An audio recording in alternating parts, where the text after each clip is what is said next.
And we are live, and we are possibly glitching. We will let you know if that's the case. I'm on with Amanda. Amanda comes to us as a video marketing expert, someone that's just got a ton of knowledge, a ton of information here on how to do this whole video thing the right way.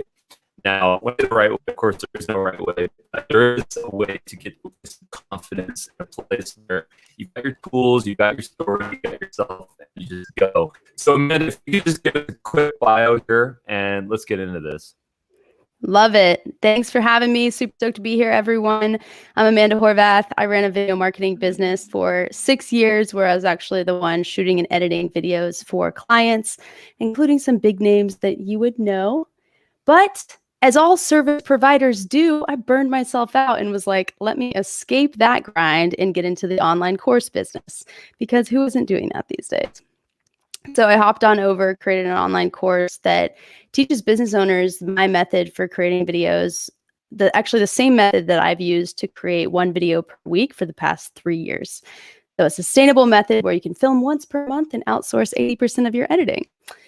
And now I'm exploring what is the best business model that will actually achieve freedom, because it's, it's an exploration. So that's the current mission that I'm on.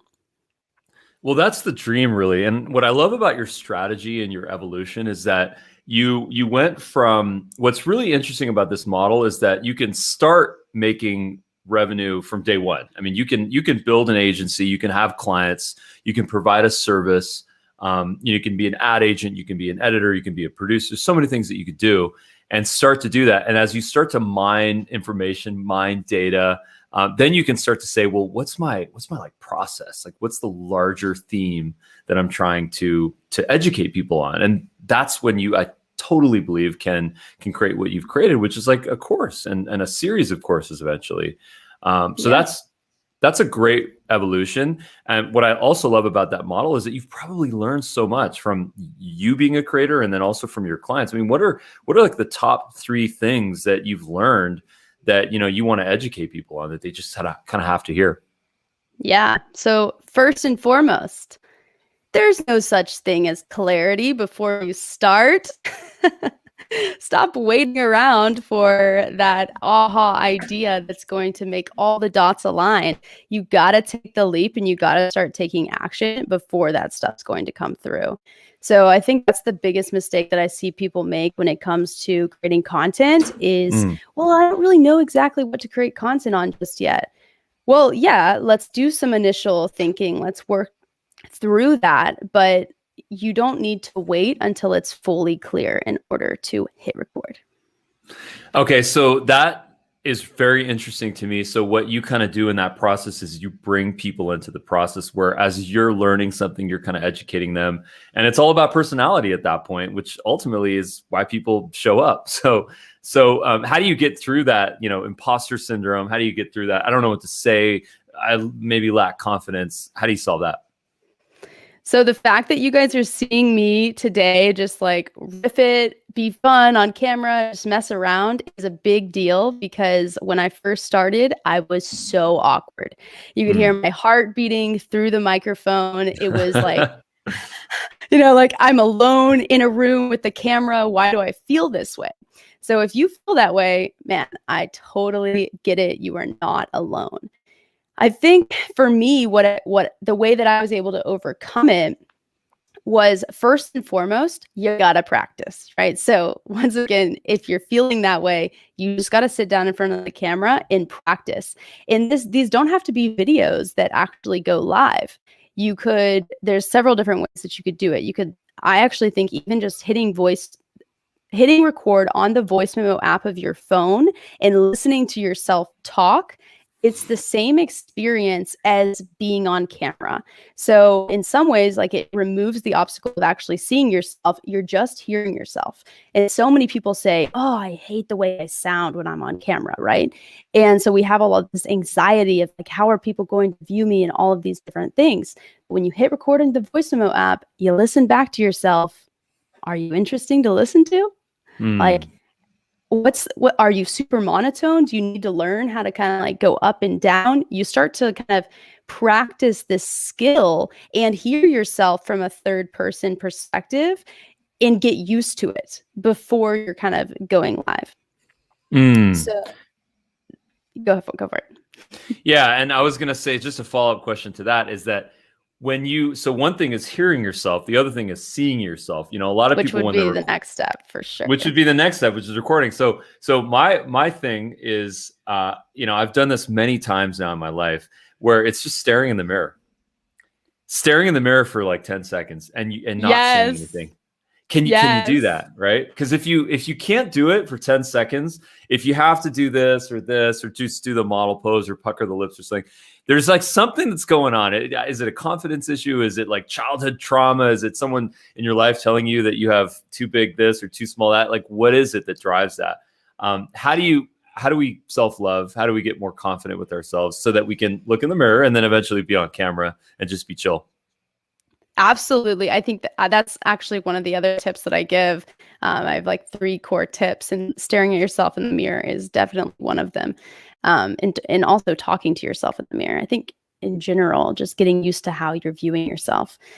And then putting it all together, sitting down in front of the camera, recording a video, watching your videos back. So many people are just saying, I can't watch my videos. They're so cringeworthy. Well, one of the best tips that I got was watch your videos a lot.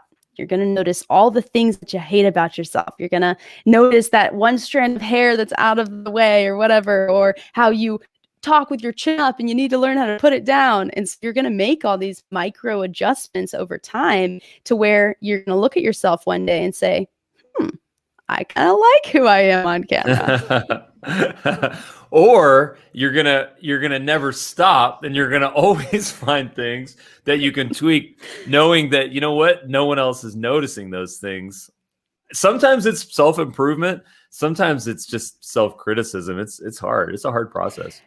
Absolutely. I mean, I'm joking around right now, obviously, but when it comes to video, I always say video is a spiritual teacher. It is going to bring up whatever the demons are that you're facing, and you're going to have to work through them. And because you have to work through them, that's what gains the confidence. That's how you begin showing up in a different way. And that's how it begins to attract an audience to you, because people are seeing you change. And because you're doing that inner work, it starts to pop up. And that's what builds an audience. One of my favorite things to that point is this idea of leaning into constraints and embracing the realities of your life. My reality is that my hair always used to stick up, and after I got up from sleep or whatever, it would just stick up. And then one day I was like, well, wait a minute, why don't I just grow my hair so that it always sticks up? And then all of a sudden I've solved my problem.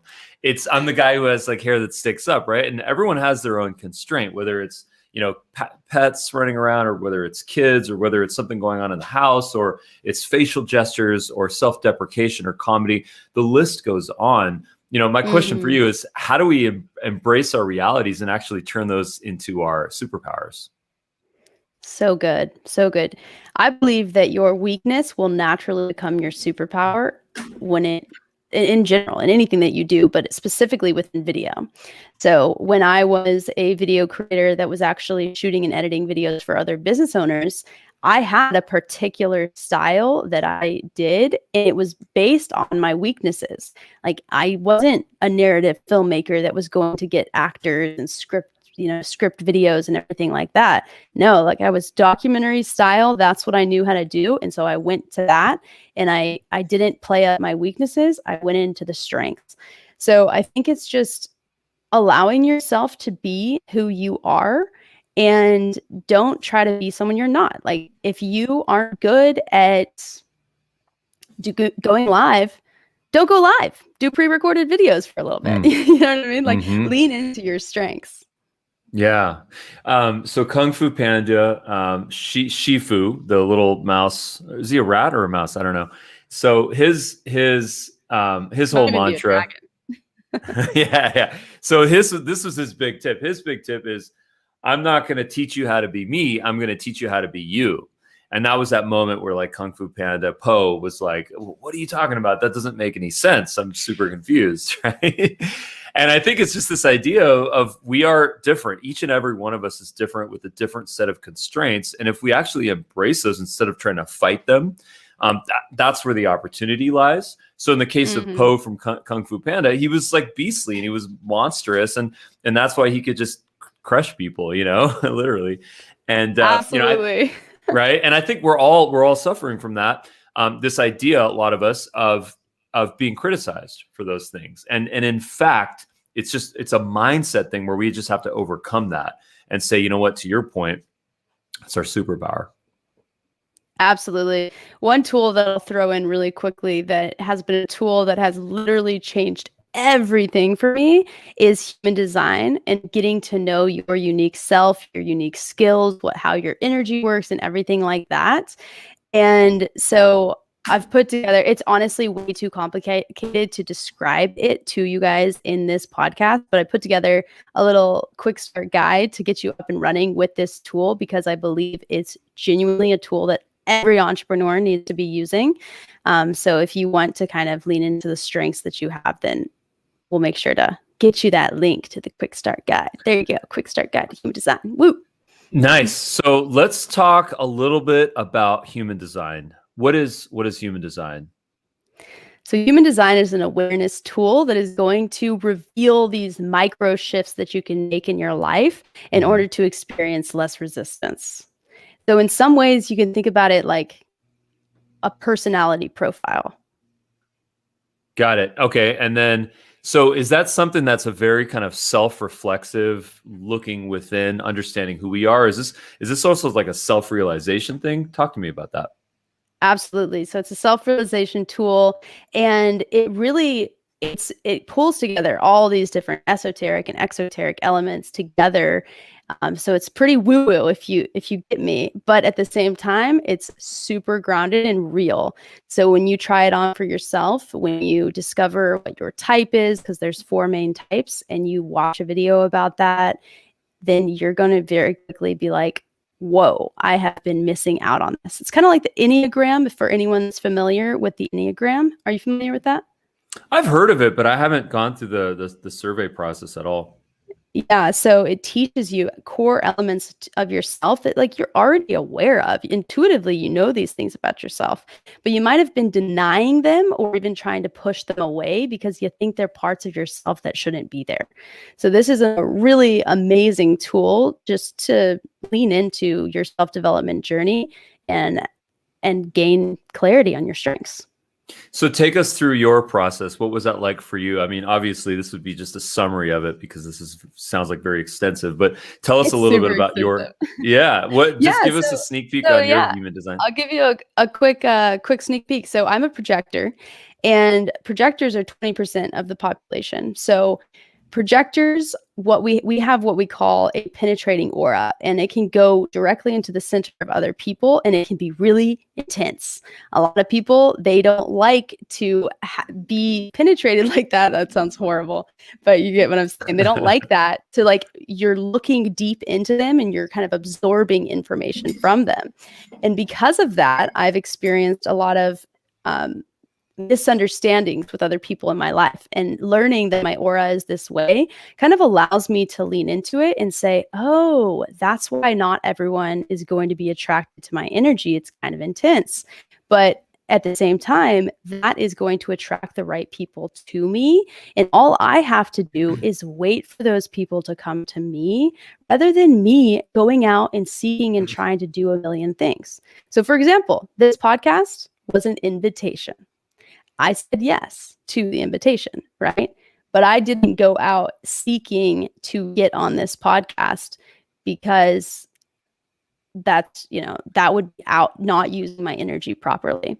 So these are the small minor tweaks that it gives you insight into it that just helps business become so much more, have less resistance overall. And I think that, to your point, I think one of the most painful processes is if you are a certain personality type or you think in a certain way, And I'm always hesitant to kind of categorize us into blocks of personality type because it's dynamic, we're ever changing. But I understand that Absolutely. we can gravitate towards something. But I think that the most painful or even dangerous thing is that when someone is a projector and they're in a desperate mindset. How do I Mm-hmm. get more clients? How do I pay my bills? How do I deal with this stack of bills on my desk, right?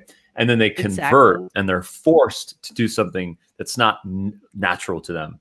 And they're calling people, they're sending those LinkedIn sales messages, and they're pissing people off maybe because it's not natural. It's not what they do. And then they might not be emotionally prepared for the repercussions of that, which is rejection and self-doubt and self-pity and a victim mentality. And then all of a sudden you end up in a worse place where you even started out. So, how do we, I guess the question for you is, how do we stay true to ourselves, not be desperate, and be on that path to success?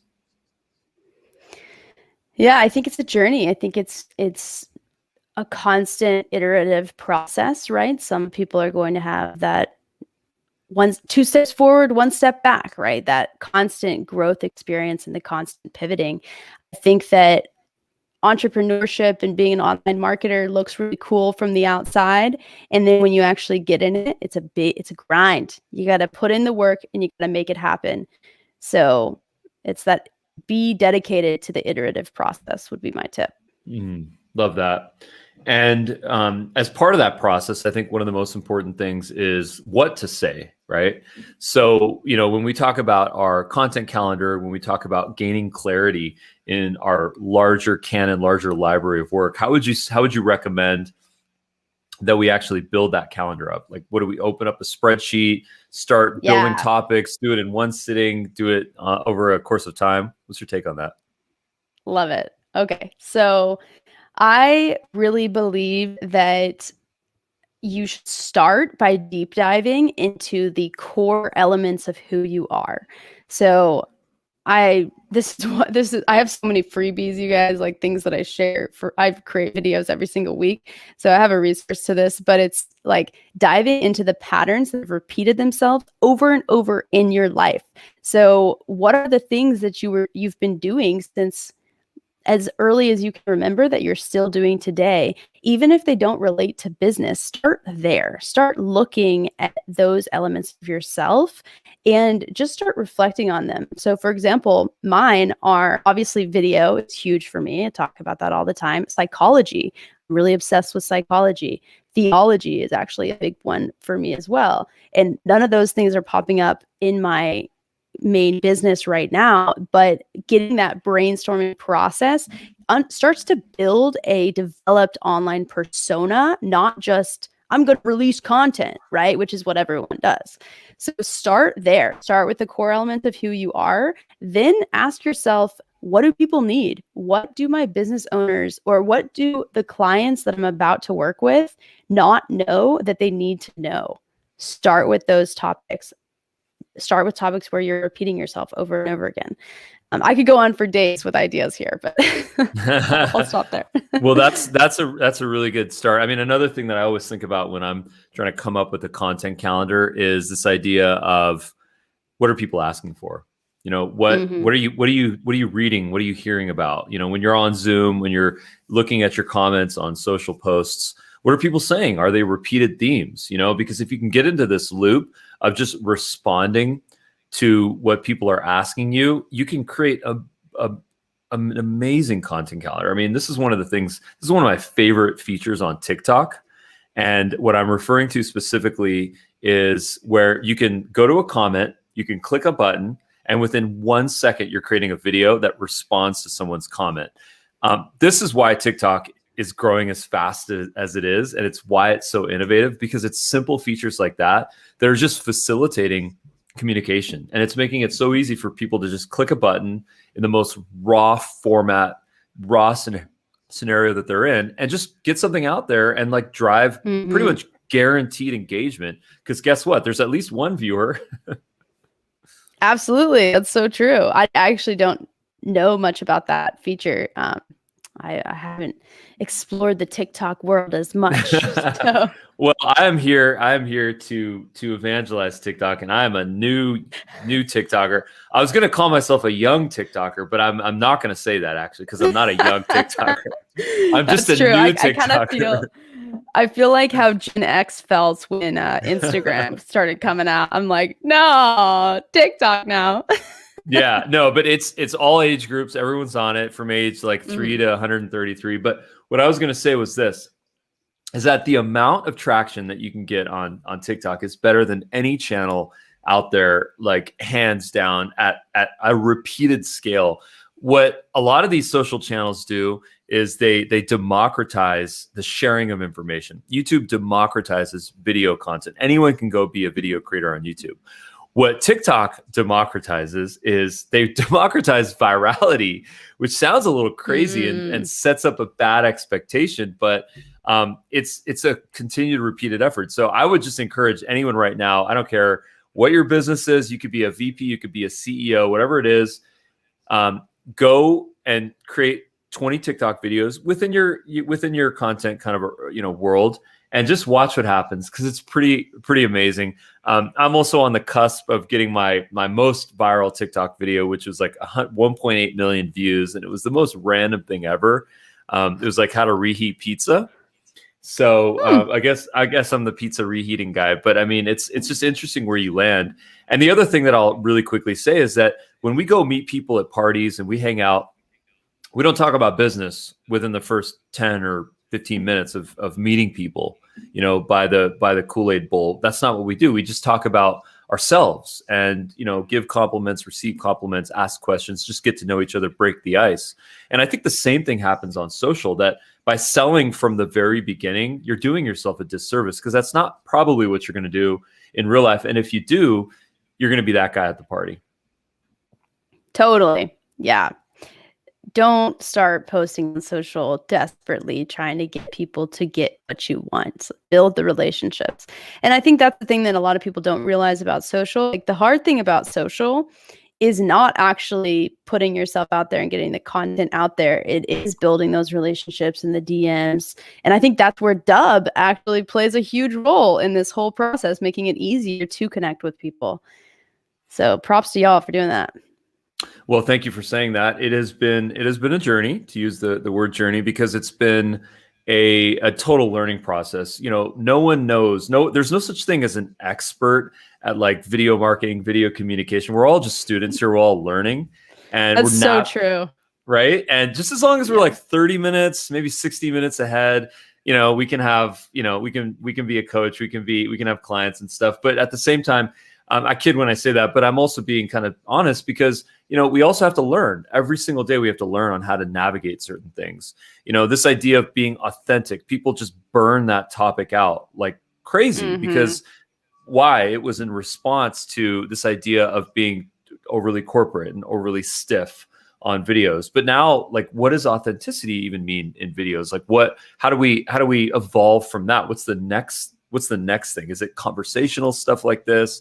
Is it more real-time stuff? Is it live? Like, my question for you is, what's the next cool thing in video marketing, etc.?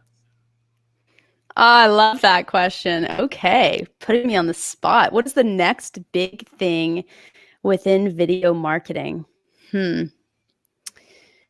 I mean, Instagram just came out with these live chat rooms, right? I don't know if you've seen that yet. I haven't played around with it, but that's like brand new as of this week, which is interesting. Yeah. There it is. There you go. So, okay, so let's talk through this. I have not seen it, to answer your question. My thesis is that it's in response to the audio social network Clubhouse. That's my take. I could be wrong on that. That's what I think so too. Yeah. I don't know much about it myself either. I just saw a video about it and like clicked on it and haven't updated my app yet. I actually think Instagram is falling off hardcore. Yeah. I've had a lot of people communicate this with me. Like, I felt it. I went MIA on Instagram for 2 months, which was, a pretty big deal. That was my second platform. Just kind of dropped off for a little bit, and by design, by choice. And so many other people have been doing the same. So I feel like Instagram they know how to play the game and they're looking for what's next. And so I think this live group chat, whatever it is definitely competing with the Clubhouse traffic that's been taken away. Now, here's what I like about it, and here's what I don't like about it. What I like about Instagram rooms, chat rooms, is that what they're called? Chat rooms? You know, I hate to, it's so early, you guys, that neither one of us knows what it is. Okay. But at the same time, like, we're going to guess, right? We're going to create the next thing if this isn't what it is. There it is. So I don't know if I have access, but I'll just very quickly kind of summarize what I like about it and what I don't like about it. The reason why Clubhouse is amazing, in my opinion, is because you could be floating around the house. You could be taking out the trash. You could be brooming, and you can be hanging out with people in the jacuzzi, and you're just listening, and you're 100%. It's immersive, but it's also an opt-in situation where you can just back out and just be kind of chilling in the audience. So it allows me to like continue with my life. The idea of being on video, like, more in my life, you know, what is the point of that? I mean, I think, who was it? I think it was Naval from Angelus. I'm trying to remember who said this, but Shannon from my team, he told me this, but he said that, you know, Clubhouse confirms that video was a bug of like live videos, live streaming, because you can learn so much just by listening, and by just getting us stuck to more screens, having our retinas just burn out of our brains. Like, it might not be the most conducive thing for us in our lives right now. No. And then what is it going to look like in, you know, months from now, when we're just like, I need to get out of this house and away from these devices and just out and back into the real world? What is that going to look like? I'd love to get your take on it. Man, I think that events are going to be huge once the world opens up again, right? I know, like, right. Things are starting to, as I sit here right now looking outside, like the spring has sprung, it seems like, and things are going to start opening up. I think that you're right. Getting off the screens is key, but also connection is key. Like, I think we live in an even more global world than we did before this whole pandemic. And I have people that I meet with on a weekly basis that live in Australia. You know what I mean? Yeah. And so I think that it's here to stay, these group rooms, chat rooms, whatever they are. And I know, as a course creator or as a content creator, it can be really challenging to do personal one-to-one DMs. Like, one of the reasons I stopped on Instagram is I'm overwhelmed. I'm overwhelmed with the amount of DMs that are coming in. I don't want to keep up. Like, that's not the lifestyle I'm trying to do. So if I can say, hey, once a week, I'm popping into a live chat room, let's hang out, come hang with me. Why not? Like, I could see it heading that direction, if that makes sense. That makes total sense. You know, I think I kind of tend more on the asynchronous, like, let me just consume content when I want to consume it. It could be in the middle of the night. It could be during the workday. I just kind of live better. It's just more comfortable for me. I like live video. I love it. We're live streaming right now. But live video, to me, as I mentioned earlier, it's something that shouldn't happen in as a replacement to some evergreen piece of content that exists out there. It has to happen in conjunction with it. And that's really the 1-2 punch that I personally love. So I've seen the most results with that. No, I love the way that you're doing it. This is a very smart video strategy. I would definitely listen up and not just to what he's saying, but what he's doing too. Because going live streaming, getting the content in with the guest, you're getting it done without any edits. Then you make the micro content pieces from that and release those on social. That's actually sustainable. The reverse, which people, and then I'll get off my soapbox here, but the reverse, which a lot of people, they're like, hey, Amanda, why don't you take your YouTube videos and cut it into micro content pieces and release it all over social media? No, I don't want to do that. That's a ton of work. Yeah. It's not the same kind of micro content pieces as it is to take this and make it into micro content pieces. That's so well said. I mean, taking the YouTube video, dropping it into Premiere, getting your cuts, getting your chops. I mean, we have a device right here. There's a pause button on so many of our favorite platforms, including the Dubb mobile app. Shameless plug, because we're all about multiple clips. And just being able to reproduce, recreate that, and then share it, like, it's like it's the perfect accessible, hit. So I love it. Nicely put. So you got a website, you've got a lot of resources, you've got some courses. Tell us where we can learn more about you and some of the content that you have. Yeah, so I definitely recommend getting on my email list. That's the first thing. You can join that either with the Quick Start Guide to Human Design or the Quick Start Guide to Video, which if you scroll down, or if you go back to the website, the one, yeah, and then right there, you can join right there too. So definitely join that just because I'm ever evolving, I'm ever changing, but that gets my weekly YouTube video into your inbox every week. They're short, they're quick. You can learn video marketing in less than 10 minutes per week. And I put a lot of work into them. So I can't recommend that resource enough. Very cool. And then what is your website address and where can people find you on social? AmandaHorvath.com. And the best social for me is YouTube. So head on over, Amanda Horvath, and subscribe. Nice. There it is. Thank you so much, Amanda. I appreciate the time. Yeah, thank you. Stick around for some notes. Thanks.